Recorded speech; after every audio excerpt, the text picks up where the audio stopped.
একটা পার্সনের সাথে ছিলাম, তার জার্নিতে ছিলাম, তার গোটা জার্নিতে আমি অন্তত থাকবো, কারণ আমি সাপোর্ট করেছি তাকে। সে পরে গিয়ে অস্বীকার করেছে আমি ছিলাম না। যে থুতুরে ফেললাম, এই থুতুরেকে কখনো আর মাটিকে চেটে নেব না। ঠিক সেরকম ভাবে প্রাক্তন যদি জীবন থেকে একবার চলে যায়, তাকে আর ফিরিয়ে আনা যাবে না। তো বন্ধুরা, চলে এলাম নতুন একটা ধামাকাদার ভিডিও নিয়ে। কি দেখলে ভিডিওটা, কি বুঝলে? তো হ্যালো ফ্রেন্ড, মিসেস ব্লগে তোমাদের সবাইকে স্বাগত।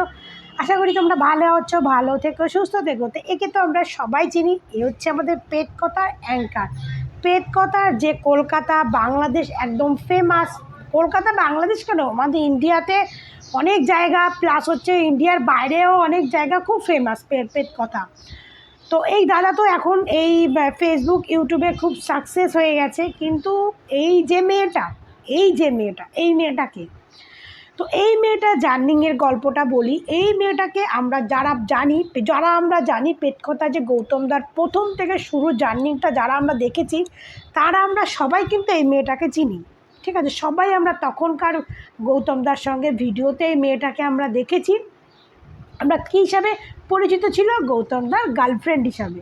ঠিক আছে, তার সঙ্গে বিয়ে হবে, বিয়ে প্রায় ঠিক, তাদের বাড়িতে যাতায়াত সব কিছু ঠিকঠাক ছিল, আর আমরা গার্লফ্রেন্ড হিসেবে চিনতাম। মেয়েটার নাম হচ্ছে অন্তরা। মেয়েটাকে দেখতে খুব সুন্দর। তো যাই হোক, এই অন্তরার সঙ্গে গৌতমদার অনেক বছরের প্রেম। কত বছরের প্রেম চলো, কত বছরের প্রেম সেটা একটু জেনে নিই। প্রায় 7 বছর। তো তাদের 7 বছরের প্রেম ছিল, 7টা বছর। এই গৌতম তপাদারের যে পেট কথা, যে আমরা প্রোগ্রামটা দেখি, আমি তো ভাই পেট কথা বিশাল বড় ফ্যান। আমার তো শুক্রবার আর রোববার পেট কথা না শুনলে ঘুম আসে না। আর আমি ভক্ত হয়েছিলাম এই গৌতমদার গলার ভয়েস শুনে। এর ভয়েস শুনে আমি পাগল হয়েছিলাম। আমি কেন, আমার মতো অনেক মেয়ে বউরা আছে গৌতমদার গলার ভয়েসে কিন্তু ফিদা। ঠিক আছে, কিন্তু আমরা প্রথম থেকে গৌতমদার জার্নিংটা দেখেছি। তো তখন থেকে কিন্তু আমরা অন্তরাকে গার্লফ্রেন্ড হিসাবে চিনতাম। তো অন্তরা যদি গার্লফ্রেন্ড হয়, তো এখন হঠাৎ করে এই প্রিয়াঙ্কা কোথা থেকে উড়ে এসে জুড়ে বসে একদম ঘরের বউ হয়ে গেল? এটাই হচ্ছে কথা। অন্তরা যখন গার্লফ্রেন্ড, তো হঠাৎ করে প্রিয়াঙ্কা কোথা থেকে উড়ে এসে জুড়ে বসে একদম ঘরের বউ হয়ে গেল? তো চলো, কোথা থেকে উড়ে এসে জুড়ে বসেছে সেই গল্পটাও শুনি। আর হ্যাঁ, সেই গল্পর ফাঁকে ফাঁকে আরও এক্সট্রা কিছু মশলা দেখাবো। মুহূর্তে আমার বাবা হসপিটালাইজড হয়, হার্টের প্রবলেম। তাহলে যে তোমার বাবা অসুস্থ ছিল, কিন্তু সে একবারও খোঁজ পর্যন্ত নেয় না। না। নেক্সট কাউকে লাইফে এন্ট্রি করতে দেয় তো কেমন চায় ছেলে, কেমন হতে হবে? আর্টিস্ট যে গুণগুলো ছিল সেগুলো কি থাকতে হবে? হ্যাঁ, সেটা হচ্ছে, তার মধ্যে একটা জিনিস হচ্ছে সে মিথ্যা কথা বলে না, এক্স্যাক্টলি বলে না। সে যদি কোনো কিছু করেও আসতো, সে আমাকে বলেও দিত যে হ্যাঁ এটা আমি করেছি। ইভেন ডেট যখন করা শুরু করেছে সেটাও আমাকে বলেছে।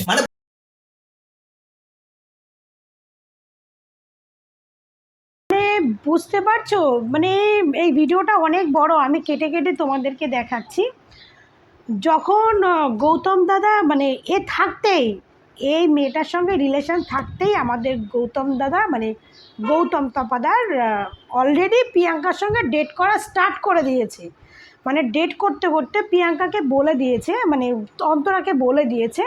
অন্তরা জানে যে সে ডেট করছে। অন্তরা কে বলে দিয়েছে, সে তার সঙ্গে তো রিলেশন ব্রেকআপ সে বলে দিয়েছে। তো অন্তরা তখন ডিপ্রেশনে চলে গেছে। ডিপ্রেশনে যাওয়ার পরে সেই মুহূর্তে অন্তরার বাবা হসপিটালাইজড হয়েছে। কোনো কারণে তার বাবা অসুস্থ ছিল, সে হসপিটালে ভর্তি হয়েছে। কিন্তু সেই স্যার অন্তরার বাবা হসপিটালে আছে, তাকে একবার ফোন করে খবর নেয়নি। কিন্তু সে এতটাই সত্যিবাদী যুধিষ্ঠি, সে ডেট করছে সেই জিনিসটা অন্তরাকে ফোন করে বলছে সে ডেট করছে। তো দাদা অন্তরার বাবা হসপিটালে ভর্তি, তাকে ফোন করে একবারও জিজ্ঞেস করেনি তোমার বাবা কেমন আছে। কিন্তু দাদা, আমাদের গৌতম দাদা এতটা সত্যিবাদী যুধিষ্ঠি, সে অন্তরাকে ফোন করে বলছে আমি ডেট করছি। বুঝতে পেরেছো? তাহলে কোন জায়গায় পৌঁছে গেছে? এই জন্যই তো আমি ভাবি যে এই দাদা তার ভিডিওতে আমি কোনোদিন অন্তরার নাম শুনিনি, কোনোদিন অন্তরার নাম শুনিনি যে অন্তরা আমার লাইফ থেকে চলে গেছে বা সে আমাকে ছেড়ে দিয়ে চলে গেছে, কোনো কিছু কিন্তু শুনিনি। বাট হঠাৎ করে একদিন উড়ে এসে জুড়ে বেসেতে এঙ্গেজমেন্ট হচ্ছে কার সঙ্গে, প্রিয়াঙ্কা। ওই প্রিয়াঙ্কা বলে একটা মেয়ের সঙ্গে কেন এঙ্গেজমেন্ট হবে? আমরা তো অন্তরাকে গার্লফ্রেন্ড হিসাবে জানি। ব্যাস তারপরে তাকে আমি এরকম কোনো গল্প শুনিনি ভাই, আমি ওর মধ্যে যাইনি, কারণ সে তো অনেক উঁচু লেভেলে চলে গেছে। তাকে নিয়ে যদি আমরা ছোটরা কোনো ভিডিও বানাই, তার তো অনেক ফ্যান্সরা আছে, আমাদের আজে বাজে কথা বলবে, বা আমি তো তার গল্পই শুনি, তার রিয়েল লাইফ তো বিষয়ে কিছু জানি না। তো হতেই পারে কোনো হয়তো সেই মেয়ে চলে যেতে পারে বা কিছু। কিন্তু যখন এসে অন্তরা ইন্টারভিউতে আমাদের গৌতম দাদার আসল কেচ্ছাটাকে ফাঁস করলো, গৌতম দাদার চরিত্রটাকে ফাঁস করলো, তখন থেকে তো মাথাটার মধ্যে আগুন জ্বলে গেল। যাকে এত ভাদ্র ভালো মানতাম, সে এইরকম একটা মানে ছোট লোক জানোয়ার, সেটা তো জানতাম না। হ্যাঁ, এবার বলবেন তাদের লাইফের ঘটনা আমরা এর মধ্যে কেন কথা বলবো? ভাই, যে মেয়েটা তার শুরুর জার্নিংয়ে ছিল, যার মানে কোনো যোগ্যতা ছিল না, সত্যি কথা বলতে গৌতমদার ভয়েসটা খুব সুন্দর, বাট লুকসটা দেখলে যে কোনো মেয়েই, কাউকে ছোট করছি না, থুতুও ফেলবে না, যে কোনো মেয়েই থুতু ফেলবে না। তো যাই হোক, তো সেই ছেলেটাকে মানে তার কিছু ছিল না, সেখান থেকে একটা উঁচু স্ট্যাবলিশ করলো। সেই জার্নিংটা একটা মেয়ে ছিল, আর সেই মেয়েটাকে নাকি দাদা বলছে তুমি আমার কোনো জার্নিংয়েই ছিলে না। মানে বুঝতে পারছো? শোনো, যারা প্রেম করে বিয়ে করেছো, যারা প্রেম করে ধোঁকা খেয়েছো, তারাই এই কষ্টটা বুঝতে পারবে, আদার্স কেউ পারবে না।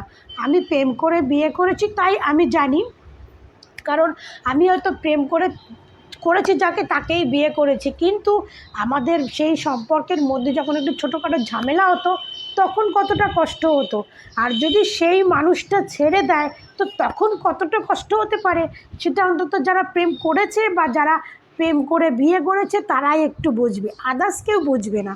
তো যারা বুঝবে তারাই আমাকে ভালো কমেন্ট করবে, আর যারা বুঝবে না তাদেরকে আর কি বলবো। তো যাই হোক, আমি বলছি এইবার এই দাদা তো প্রিয়াঙ্কাকে বিয়ে করেছে, প্রিয়াঙ্কাকে নিয়ে এখন খুব হ্যাপিলি আছে, খুব ইয়েলি আছে। আর এই দাদার, এই গৌতম দাদার, এবার বলবেন আমরা তো ভেতরের খবর জানি না আদৌ কি এরকম কোনো ব্যাপার কিনা, বা মেয়েটার দোষ আমরা জানি না।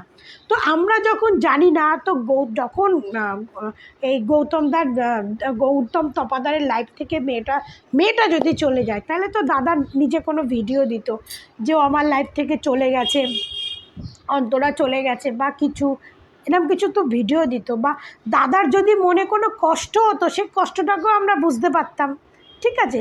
হ্যাঁ, দাদা দুই একটা টেক্সট ইয়ে করেছিল, ফেসবুকে ইউটিউবে দুটো টেক্সট দিয়েছিল, একটু কেউ যদি লাইভ থেকে চলে যায়, যেমন ভিডিওতে দেখলেন যে চলে যায়, সে থুতু ফেলে দিলে সে থুতু আবার গেলেন, এরকম একটা ভিডিও যে ওনার দেখলেন। তো এরমই একটা ভিডিও দেখলেন। তো এই তাহলে দাদার দোষ বলেই আজকে দাদা একটা গার্লফ্রেন্ডকে, একটা মেয়েকে 7 বছর প্রেম করেছে, তাকে ছেড়ে দিয়ে তাকে ইউজ করেছে, তাকে মানে না চাকে ভার ফেলে দিয়েছে, তাকে ইউজ করার পরে তোমার 7 বছর পরে গিয়ে তোমার মনে হয়েছে যে তুমি আমার সাকসেসের সঙ্গে ছিলে না। তো কে ছিল? এই প্রিয়াঙ্কা, এই মেয়েটা ছিল, এই প্রিয়াঙ্কা, যাকে 1 বছরে দেখে সে তাকেই বিয়ে করে নিল, একদম ঘরের বউ করে নিল। তো আরও ঘটনা আছে, শোনো, ঘটনাগুলো শুনলে তো বুঝতে পারবে। তো বিয়ে করে তো দাদা বিয়ে করে সুখে নাই, দাদা খুব কষ্টে আছে দাদাই। কোনো সময় কোনো একটা মিউচুয়াল গ্রাউন্ডে দেখা হলে মুখ কুচকে না বেরিয়ে যেতে হয় যে ভাই একে আমি চিনি না। মোটামুটি 1 বছর হলো প্রেম এবং বিয়ে সব মিলিয়ে, আজ অব্দি কোনোদিন প্রপোজ করে। বিয়েটা হলো কিভাবে, ওটাই কেউ বুঝতে পারছে না যে কি করে বিয়েটা হলো।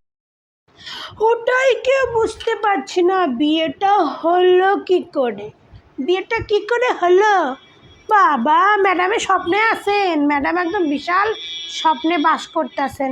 ম্যাডাম বুঝতেই পারে নাই যে বিয়েটা 1 বছর হলো, এখনো তো দাদাই প্রপোজ করে নাই, এখনো আই লাভ ইউ বলে নাই দাদাই কি করে আই লাভ ইউ বলবে? দাদার তো লজ্জা শরম বলে জিনিস আছে, হ্যাঁ, দাদা যে আই লাভ ইউ বলে সব থেকে বলি, এই যে মেয়েটার কথা বলি, মেয়েটারও তো কিছু না কিছু দোষ আছে, কারণ মেয়েটা তো এর বিষয়ে জানে, কারণ এ একজন পেট কথার অ্যাঙ্কার, একে সবাই 2-5 জন লোক সবাই চেনে। তো মেয়েটাও জানে যে একটা মেয়ের সঙ্গে রিলেশান আছে বা কিছু, একটা মেয়ের সঙ্গে রিলেশান থাকা সত্ত্বে সেই মেয়েটাও তার সঙ্গে কী করে ডেট করতে যায়, সেই মেয়েটা তার সঙ্গে কী করে ডেট করতে যায়। এ হলো কী বলেন তো, সেই আমি অপু বিশ্বাসকে নিয়ে ভিডিও বানাই না, অপু বিশ্বাস আর বুবলিকে নিয়ে, ঠিক আছে, মানে যে অপু বিশ্বাস স্বামী জানা সত্ত্বেও বুবলি হচ্ছে ঢুকে যায় ঘরের মধ্যে। হ্যাঁ, এ হচ্ছে সেই মেয়েদের মধ্যে পড়ে, এ হচ্ছে একদম দ্বিতীয় বুবলি ক্যাটাগরি মহিলা, জেনে বুঝেও একটা রিলেশনের মধ্যে ঢুকে গেছে। আর দাদাই তো নতুন কোচি, এবার এতদিন 7 বছর খাওয়া হয়ে গেছে, চা খেয়েছে, আর এক জিনিস ডাল ভাত ভালো লাগে, দাদা এখন নতুন একটু বিরিয়ানি খেতে ইচ্ছা করছে, তাই দাদা একদম 1 বছরের নতুন বিরিয়ানি পেয়েছে, বিরিয়ানি খেয়ে দাদা একদম বিরিয়ানিটাকে পার্মানেন্ট করে নিয়েছে, দাদা একদম বিরিয়ানিটাকে তো পার্মানেন্ট করে নিয়েছে। কিন্তু দাদা বিরিয়ানিটা তো পার্মানেন্ট করছে, কিন্তু দাদাই তো এটা বোঝে নাই যে বিরিয়ানিটা পার্মানেন্ট তো করছি, নতুন নতুন অ্যাকচুয়ালি দাদার থোবড়াটা তো অত ভালো না। এবার দাদার কাছে এবার অন্তরার মতো মেয়ে বলে দাদার সঙ্গে ছিল, দাদাকে সাপোর্ট করে ওপরে তুলছে, অন্তরার মতো মেয়ে, তো দাদা তো থোবড়া ভালো না, তো দাদার কাছে এই কোয়ালিটির মেয়েরাই ঠিক আছে। তো একটু শোনেন যে পাবলিক দাদার বউরে কি কয়। আমার স্ত্রীকে যখন কোনো খারাপ কথা লিখছেন যে হিজড়ের মতো লাগছে, কেউ লিখছেন যে ছেলে ছেলে লাগছে, কেউ লিখছেন যে মোটা,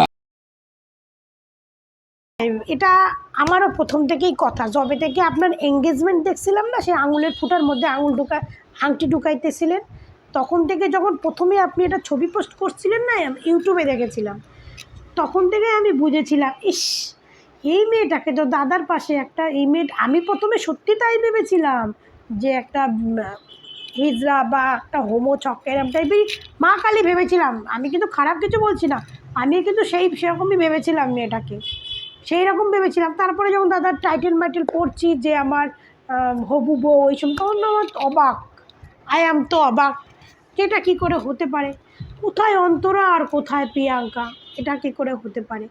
তারপরে যে বিয়ে করবে যাদের লাইফ তারাই জানে, আমরা আর কি কমুখন। তো দাদা এবারে বউরে এখন সবাই হিজড়া ছক্কা এগুলো বলতেছে, তো দাদা এগুলো বলবে নাই বা কেন, কারণ আপনার বউয়ের লুকসটা সেরকমই লাগে, কিন্তু এগুলো বলা উচিত না, সবাইকে বলি এ সমস্ত কাউকেই বলো না, এগুলো বলা উচিত না। কিন্তু আমার প্রশ্ন হচ্ছে একটাই, যে দাদা আপনি অন্তরাকে কেন ছাড়লেন, ওর মতো এত সুন্দর একটা মেয়ে, আর যার জন্য আপনি আজকে পেট কথার হয়েছেন, তাকে কেন ছাড়লেন। আজকে সেই মেয়েটা আপনার জন্য ডিপ্রেশনে চলে গেছে, সেটার বাবার অসুস্থতা ছিল, তাকে আপনি একবার খোঁজ নেননি, আর আপনি তখন আপনার ডেটের ব্যাপারটাকে ফোন করে তাকে বলতে পেরেছেন। আপনি 7 বছরের প্রেমকে ভুলিয়ে দিলেন 1 বছরের প্রেমের জন্য, মানে একটা নতুন মেয়ের জন্য আপনি 7 বছরের প্রেমকে ভুলিয়ে দিয়েছেন। আবার আপনার কাছে আবার নতুন প্রেম আসলে আপনি এই বউটাকেও যে ত্যাগ করবেন না, সেটার কি মানে আছে, সেটা আপনি করবেন, মানে আপনার কোয়ালিটি, যে আপনার গলার ভয়েসের সঙ্গে আপনার কোয়ালিটির সঙ্গে যায় না। আপনার গলার ভয়েস শুনে মনে হয়, আপনার কথাবার্তা শুনলে মনে হয় আপনি খুব ভদ্র, খুব ভালো ফ্যামিলি, আপনি হতে পারেন ভালো ফ্যামিলি, কিন্তু আপনি ভালো শিক্ষাটা পাননি, ঠিক আছে। আর আপনি যে অন্তরার যে চোখের জলটা ফেলছেন, অন্তরা হয়তো মিডিয়াতে এসে হয়তো চোখের জল ফেলছে না, কাঁদছে না, কিন্তু ও যখন মিডিয়াতে এসে আপনাকে নিয়ে কথা বলেছে, আর আপনি ওকে যখন আপনার লাইফ থেকে সরিয়ে দিয়েছেন, এটা পুরো করতে, কারণ আপনি সরিয়ে দিয়েছেন বলে আজকে আপনি 1 বছরের মধ্যে আপনি প্রেম করে বিয়েও করে ফেললেন 1 বছরের মধ্যে, তার মানে আপনি পুরো আগে থাকতে প্রস্তুত হয়েছিলেন, আপনি পুরো আগে থাকতে প্রস্তুত হয়ে রেডি হয়েছিলেন সব কিছু। ও চলে গেছে, তার 1 বছর একটু আর কি মানে ঘুরিয়ে পেঁচিয়ে দেখলেন যে অন্তরা কোনো স্টেপ নেয় কি না। এবার অন্তরার যেহেতু শিক্ষা ভালো ফ্যামিলির শিক্ষা, এই জন্য অন্তরা কিছু বলেনি, আপনি তার মধ্যে 1 বছর হয়ে আপনি বিয়েটা করে নিলেন। তো আপনি 7 বছরের প্রেমকে যদি এই একটা নতুন 1 বছরের প্রেমের জন্য ছাড়তে পারেন,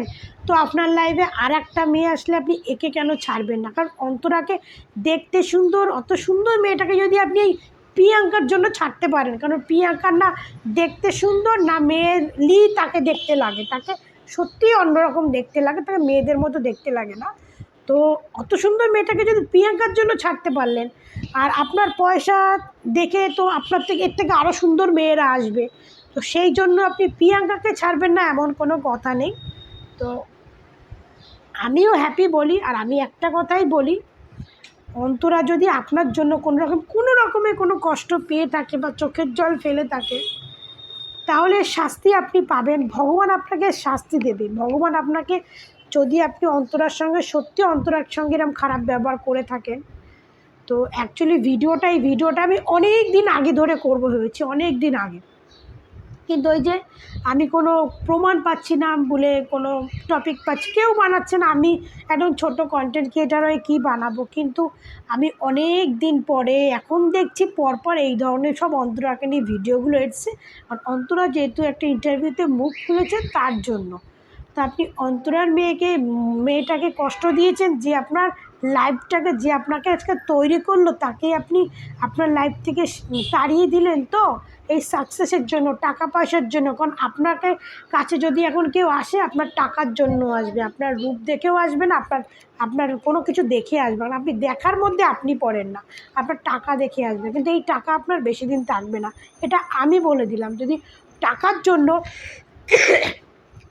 যে মেয়েটা আপনার সাকসেসের শুরু থেকে ছিল তাকে আপনি ত্যাগ করলেন, তো এই সাকসেসটাই আপনার লাইফে থাকবে না। ভগবান যদি সত্যি, উপরাল্লাহ যদি সত্যি থাকে, আর যদি দিন রাত চন্দ্র সূর্য যদি সত্যি হয়, ভালোবাসার সম্পর্কটা যদি সত্যি হয়, তাহলে আপনার এই সাকসেসের পতনের জন্য আপনিও তৈরি হয়ে থাকুন, আপনিও তৈরি। আজকে থেকে আমিও আপনাকে বয়কট করলাম, আপনার পেট কথা আমি কোনো দিনও দেখব না, আপনার পেট কথা, আপনার গৌরব তপাদারের যত ব্লগিং চ্যানেল আছে আমি সব আনসাবস্ক্রাইব করব, আনফলো করব, কারণ আপনাকে আমি বয়কট করলাম। আর আমি চাই যারা প্রকৃত ভালোবাসার দাম দাও, প্রকৃত ভালোবাসার মর্যাদা দাও, মর্যাদাটা তোমরা দাও, তাদেরও